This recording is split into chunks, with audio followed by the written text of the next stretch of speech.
रोज एक नई कहानी देखने के लिए चैनल को सब्सक्राइब करें और बेल आइकन दबाना ना भूलें। हरिओम वर वधू को बुलाएं। वो देखिए पंडित जी, दुल्हन कैसे खुद को सीढ़ियों पर से संभाल कर ला रही है। हमारा मतलब है अपने लहंगे को। अरे संस्कृति जी, चल कर आना था सीढ़ियों से, गिरकर नहीं। सभी मिलकर संस्कृति को उठाने लगते हैं। तभी बैंकेट की लाइट चली जाती है। थोड़ी ही देर के बाद जब लाइट आती है तो नरेश बोलता है, अरे अब तो लाइट भी आ गई है, अब तो संस्कृति जी आ जाइए।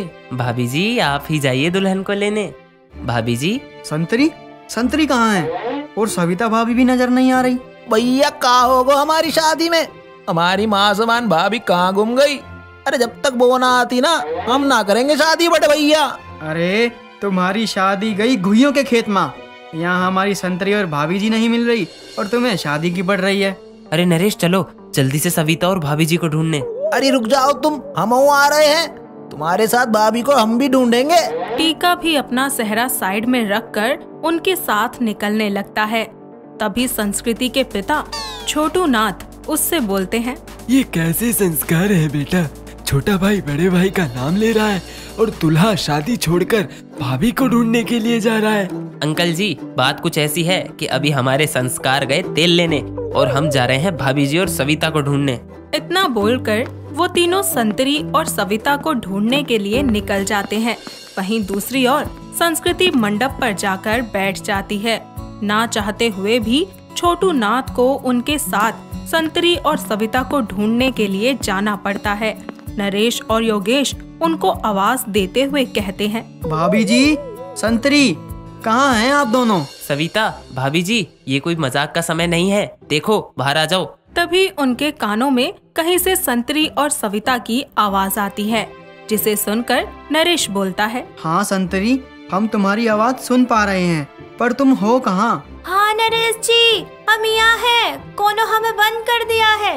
भाभी जी हमको बस आप ही की आवाज आ रही है, समझ नहीं आ रहा कि आपकी आवाज आ कहाँ से रही है, तो आप हमें बताएंगे कि आप कहाँ बंद हैं? अरे युग, हम बैंकेट के अंडरग्राउंड वाले वॉशरूम में। सविता की बात सुनते ही सभी अंडरग्राउंड जाते हैं और बाहर से दरवाजा खोलते ही उनको बाहर निकालकर योगेश बोलता है, अरे आप दोनों यहाँ कैसे बंद हो गईं?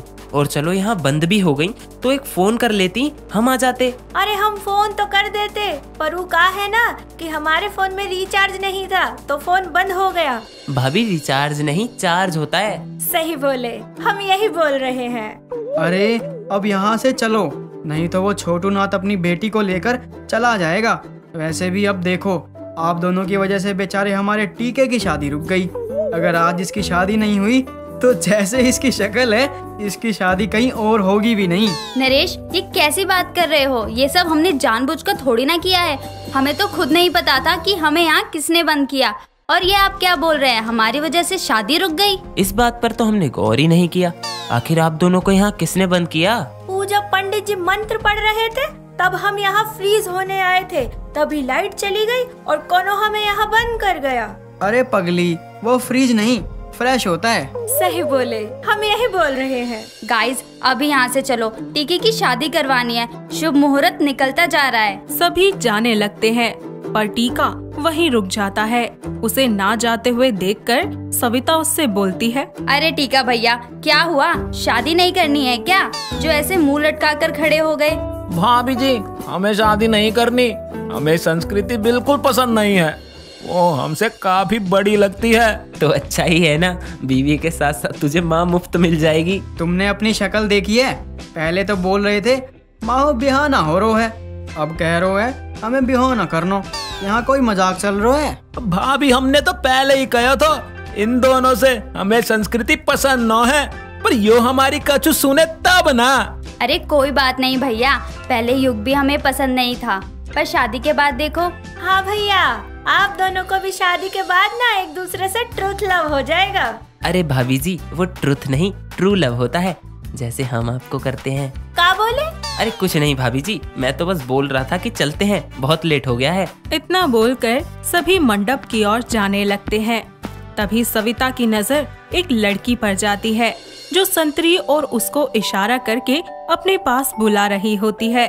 तभी सविता योगेश, नरेश और टीका से बोलती है, आप सब चलिए, मैं और संतरी जी अभी 2 मिनट में आते हैं। ठीक है भाभी जी, पर जल्दी आना। आप दोनों के बिना टीके की शादी नहीं हो पाएगी। हाँ हाँ, हम आ जाएंगे।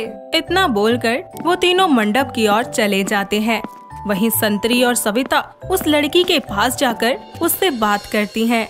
जयमाला की रस्म शुरू होने वाली होती ही है कि वहाँ पर आकर अचानक सविता और संतरी बोलती हैं, रुक जाओ, ये शादी नहीं हो सकती। उसकी ये बात सुनते ही वहाँ खड़े सभी लोग हक्के बक्के होकर उन दोनों से सवाल करना शुरू कर देते हैं। सवालों का जवाब देने के लिए वो दोनों एक निशा नाम की लड़की को सबके सामने खड़ा करके सबसे बोलती हैं, हम कह दिए ना, ये शादी नहीं हो सकती। अरे पगली, ये कैसी बातें कर रही है? आज इन दोनों की शादी है और तुम बोल रही हो शादी नहीं हो सकती। बोरा गई हो का? नरेश जी, संतरी जी बिल्कुल ठीक बोल रही हैं। ये शादी नहीं हो सकती। पर क्यों नहीं हो सकती सुब्बू? क्योंकि निशा टीका से प्यार करती है। सही बोल रही है सविता भाभी। अरे जब निशा टीका भैया से प्यार करती है तो भला टीका भैया किसी और से शादी कैसे कर सकते हैं? पर भाभी जी, टीकाराम निशा से प्यार नहीं करता। निशा का प्यार एक तरफा है। वैसे भी ये लड़की टीका से प्यार करती है।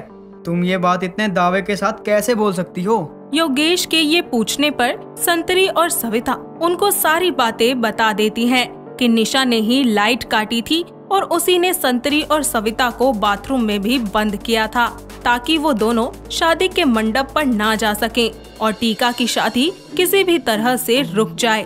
दोनों को बाथरूम में बंद करने के बाद उसी ने फिर लाइट ऑन की। सभी लोग ये सुनकर बिल्कुल हैरान हो जाते हैं। तभी टीका अपने दिल पर हाथ रखकर बोलता है, भैया हम तो कब से आप दोनों को बोल रहे हैं हमें ये शादी नहीं करनी, पर आप हमारी सुन ही नहीं रहे। वैसे निशा का प्यार एक तरफा नहीं है। हम भी निशा से उतना ही प्यार करते हैं जितना कि निशा हमसे। तो ये वजह है जिस वजह से तुम इतना नाटक कर रहे थे, क्यों बे चिलकुट?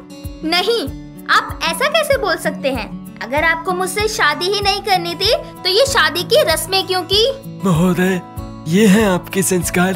देखो, अब शादी की सारी रस्में हो गई हैं, बस शादी रह रही है। इसलिए अब तुम्हें ये शादी करनी पड़ेगी।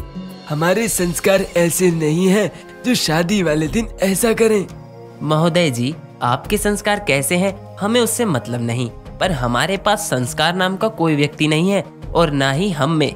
तो अच्छा होगा आप अपनी बेटी के साथ घर जाकर आराम करें। इतना बोलकर नरेश निशा और टीका के हाथों में जयमाला पकड़ा देता है। शीनू अपने पति के लिए रसोई में उसका फेवरेट खाना बना रही थी, जिसकी खुशबू सूंघकर उसका पति प्रीतम कहता है, आहा, मेरे मलाई कोफ्ते की लाजवाब खुशबू आ रही है। शीनू, तुम्हारे हाथों में जादू है। मैं तो उंगलियां चाटता रह जाता हूँ। आप भी ना प्रीतम जी, आपको पता है मोहन भी ऐसे ही कहता है मुझे। अरे अपने उस गधे भाई का नाम मत लो। जब भी उसका नाम सुनता हूँ ना, मेरे सारे कामों का सत्यानाश हो जाता है। देखिए, आप मेरे भाई के बारे में ना ऐसे मत बोलिए। आपको पता है ना वो कितना प्यार करता है आपसे और मुझसे। देखा है उसका प्यार कितना प्यारा है। जब भी आता है साला परेशान कर देता है। आप मेरे भाई को गाली दे रहे हैं? लो कर लो बात। साले को साला नहीं कहूँ तो क्या गधा कहूँ। चलो अब जल्दी खाना खिला दो मुझे। शीनू खाना परोस ही रही होती है कि तभी बहुत जोरों शोरों से प्रीतम के घर के बाहर से आवाज आती है और फिर डोरबेल बजती है। दोनों बाहर देखने जाते हैं तो पता चलता है कि मोहन आया है, वो भी अपने साथ 5-6 लोगों को लेकर और एक ढोल बजाने वाले को भी। उसे देखते ही शीनू हाथ फैलाकर उससे बोलती है, भाई तू देखा प्रीतम जी, मेरा भाई आ गया। कैसी हो दीदी और मेरे प्यारे जीजा जी? हे भगवान, आपने इस जल्लाद को मेरे घर फिर से क्यों भेज दिया? अरे साले साहब, अचानक कैसे आना हुआ? बस क्या बताऊं मेरे प्यारे जीजा जी, आप दोनों की बहुत याद आ रही थी और सबसे ज्यादा तो आपकी। हाँ, सब पता है क्यों आया है। मेरे पैसे खर्च करवाने के लिए ना। अरे दीदी, जीजा जी आप यहीं खड़े रहोगे क्या? नाचिए, मैं ढोल वाले लेकर आया हूँ। अरे इनसे मिलो, ये माय डियर जीजा जी हैं। मोहन के ऐसे बोलते ही वो दोनों का हाथ पकड़कर उन्हें बाहर ले आता है और 5-6 लोग प्रीतम को उठाकर हवा में उछालने लगते हैं कि तभी प्रीतम बहुत ही ज्यादा डर जाता है। और उतरकर उनसे कहता है, पागल हो क्या तुम सब? ये क्या कर रहे थे? भाइयों, जीजा जी को दोबारा करके बताओ कि तुम सब क्या कर रहे थे। ए पागल है क्या गधेड़े? देख ले शीनू तेरे भाई को। मेरे प्यारे जीजा जी, ये मेरे प्यार करने का तरीका है। तुम्हारे प्यार के चक्कर में मेरी हड्डी पसली एक हो जाती। अरे आप भी ना आते ही मेरे भाई के पीछे पड़ गए। भाई चलो अंदर, मैं तुम्हें खाना खिलाती हूँ। इतना बोलकर वो उसे अंदर ले जाती है, जहाँ तीनों खाना खाने के लिए बैठते हैं। तभी खाने को देखकर मोहन बोलता है, वाह दीदी, आपको पता था क्या कि मैं आने वाला हूँ? इसलिए आपने मेरी फेवरेट मलाई कोफ्ता पहले से ही बनाकर तैयार रखी है। अरे भाई, ये तो तुम्हारे जीजा जी के लिए बनाए थे। अरे शीनू ने मेरे लिए बनाया है। तूने क्या फोन करके बताया था हमें कि तू आ रहा है? पता नहीं मेरी चीजें इसे क्यों पसंद आती हैं। कुछ बोला क्या जीजा जी आपने? नहीं, खाना खाओ। वैसे तू कितने दिन के लिए रहने आया यहाँ? अरे जीजा जी, दिन नहीं, 1 महीने के लिए अपनी दीदी और जीजा जी के साथ रहने आया हूँ। इतना बोलकर सभी एक साथ खाना खाते हैं। अगले दिन दोनों में किसी बात को लेकर बहस हो रही होती है, जिसके बाद मोहन कहता है, रहने दीजिए जीजा जी, आपके बस की बात नहीं है, आप हार जाएंगे। मैं और तुझसे हारूंगा? साले साहब, खुली आंखों से सपने देख रहे हो आप। ऐसी बात है तो पंजा लड़ाकर दिखाइए मुझसे। अगर मुझे हरा दिया तो मैं आपकी सारी बातें मानूंगा, और अगर आप हारे तो आप मेरी सारी बात मानोगे।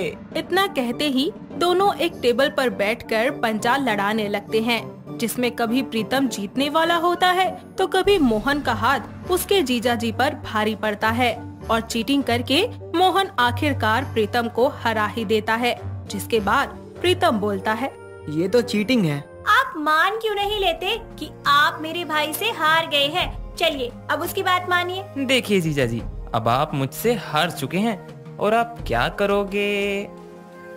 हाँ, आप मेरा फोन ठीक करवा दीजिए। वो क्या है ना, कल पानी में गिरने की वजह से चल नहीं रहा है। बस मौका चाहिए इसे मेरे पैसों को चूना लगाने का।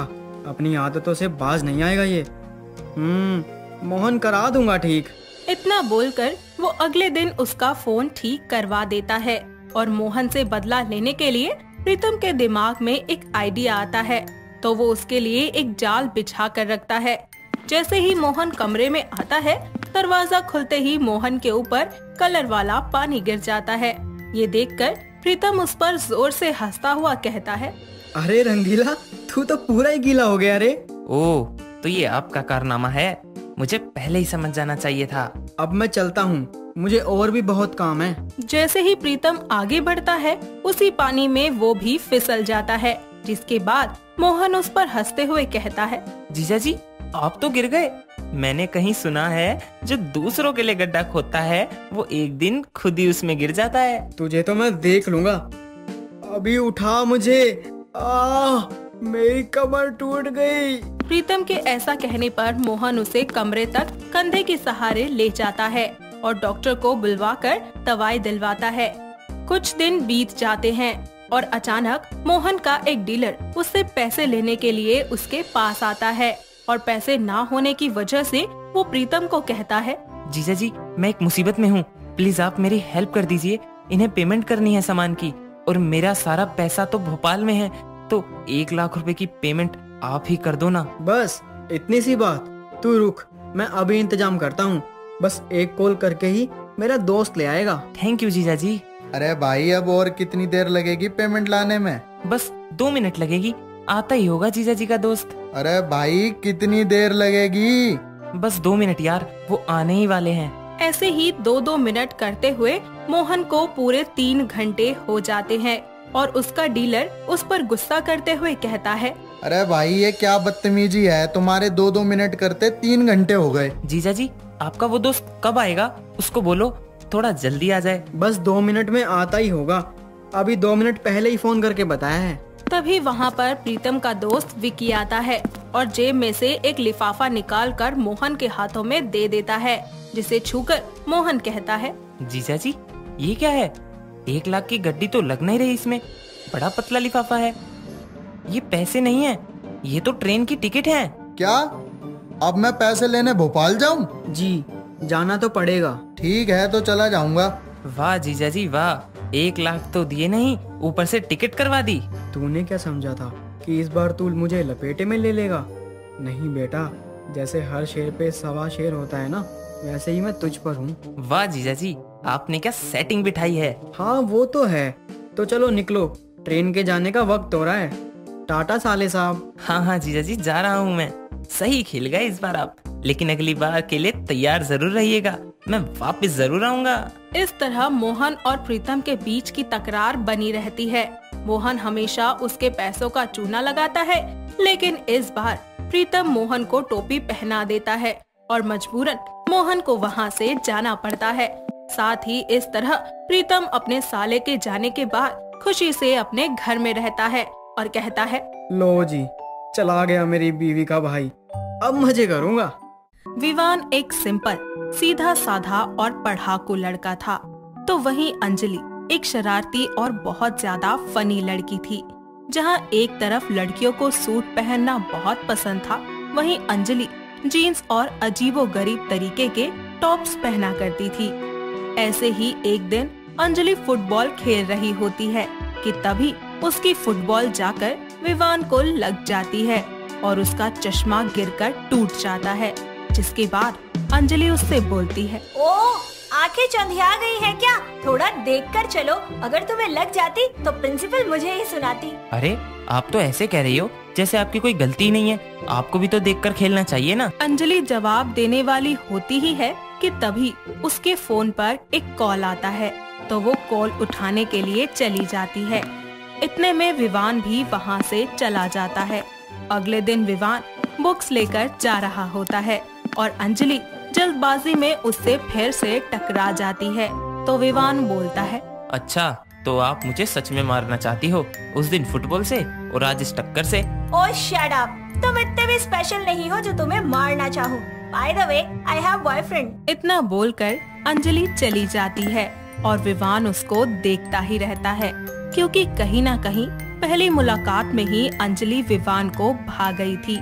लेकिन विवान खुद को जानता था कि एक चश्मिश और बहुत ज्यादा पढ़ाकू लड़के होने की वजह से अंजलि उसे कभी भी पसंद नहीं करेगी। इतने में ही कॉलेज में अंजलि का बॉयफ्रेंड रॉकी आता है और अंजलि के पास आकर उससे बोलता है, अंजलि माय लव, आज रोनी अपने घर पर आफ्टर कॉलेज पार्टी दे रहा है, चलो ना साथ चलते हैं। अरे रॉकी, मेरे घर वाले जाने नहीं देंगे, एक काम करो तुम चले जाओ। यार तुमको जीएफ बनाने का फायदा ही क्या है, ना पास आने देती हो ना ही कहीं बाहर चलती हो, ऐसा लगता है कि जैसे मेरी जीएफ नहीं बहन हो। रॉकी माइंड योर लैंग्वेज, ये कैसे बात कर रहे हो तुम? सही बोल रहा हूँ, आज से हमारा रिश्ता खत्म। इतना बोलकर रॉकी चला जाता है और अंजलि रोने लगती है। तभी उसकी फ्रेंड बुलबुल वहाँ आकर उससे बोलती है, क्या हुआ अंजलि, तू रो क्यों रही है? सब ठीक तो है ना? यार रॉकी मुझसे ब्रेकअप करके चला गया, क्या करूँ? रिवर्स ट्रिक कर यार, सिंपल। मतलब वो क्या? अरे यार मतलब कॉलेज में किसी लड़के को लाइन दे और उसे बीएफ बना ले।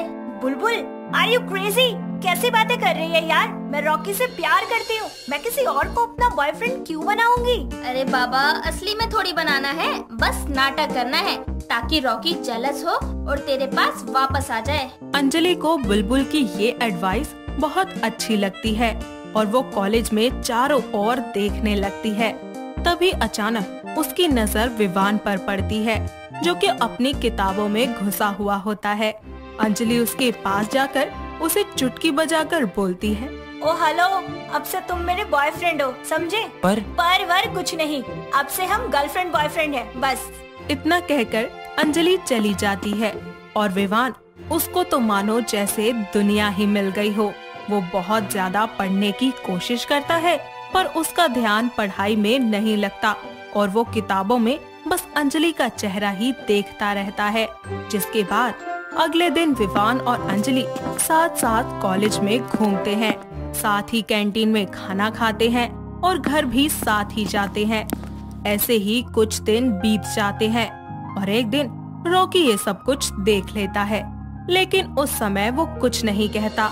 तभी अगले दिन कॉलेज में विवान अंजलि के लिए गुलाब लेकर आता है और उसे ढूंढते हुए वो बुलबुल से कहता है, बुलबुल तुमने अंजलि को देखा क्या? नहीं तो क्यों, क्या हुआ? वो मैं उसके लिए गुलाब लाया था। ये सुनकर बुलबुल हंस पड़ती है और हंसते हुए कहती है, ओ भोले भंडारी, लगता है तुम अंजलि के ड्रामे को सीरियस ले गए। वो तो मैंने उसे बोला था कि रॉकी से बात करनी है तो किसी बकरे को फंसा और उससे प्यार का नाटक कर। विवान ये सब सुनकर टूट जाता है और कॉलेज छोड़कर घर आ जाता है। और तभी अंजलि कॉलेज पहुंचती है। साथ ही विवान को सब जगह ढूंढने लगती है, लेकिन वो उसे कहीं नहीं मिलता। अंजलि विवान के बिना परेशान हो जाती है और रात भर सिर्फ उसी के बारे में सोचती रहती है। अगले दिन विवान कॉलेज आता है तो अंजलि उससे बात करने की कोशिश करती है, पर विवान बिना कुछ सुने ही वहाँ से चला जाता है। तभी बुलबुल अंजलि के पास आकर उससे कहती है, क्या हुआ अंजलि, तुम ऐसे बेचैन क्यों हो? रॉकी ने तुमसे बात नहीं की क्या? अरे बुलबुल, विवान मुझसे बात नहीं कर रहा। हाँ तो ना करे, तू परेशान क्यों हो रही है? क्योंकि विवान की जुदाई में मुझे ये बात समझ में आई है कि मैं उससे बहुत प्यार करती हूँ। भले ही आज हम अलग हैं, लेकिन हमारे दिल तो कब से मिल गए यार। इतना कहकर अंजलि चली जाती है और अगले दिन विवान की एक बुक अंजलि को मिलती है। अंजलि उस बुक को खोलती है तो देखती है कि उसमें एक लड़की की तस्वीर बनी हुई है, वो भी सूट पहने हुए, जिस पर लिखा हुआ है अंजलि। साथ ही साथ वहाँ पर एक सूखा गुलाब भी रखा होता है। अंजलि ये सब देखकर समझ जाती है कि विवान भी उसे बहुत चाहता है, तो वो खुद से बोलती है, विवान भी मुझे चाहता है, बस मुझे और कुछ नहीं चाहिए। कल भी मैं ऐसे ही सूट सलवार पहन कर आऊंगी, फिर उसे समझ आ जाएगा कि मैं भी उसे बहुत पसंद करती हूँ। तभी वहाँ रॉकी आता है और अंजलि से कहता है, अंजलि, मुझे तुमसे कुछ बात करनी है। अगले लेक्चर के बाद मुझे कैंटीन में मिलना। ठीक है रॉकी। अंजलि रॉकी से मिलने कैंटीन में नहीं जाती और अपने घर के लिए निकल जाती है, जिसके बाद वो अगले दिन बहुत ही अच्छे तरीके से एक सादा सा सिंपल सूट पहनकर तैयार होकर कॉलेज आती है और सभी लड़के उसे देखते ही रह जाते हैं। लेकिन कॉलेज में विवान कहीं नहीं होता।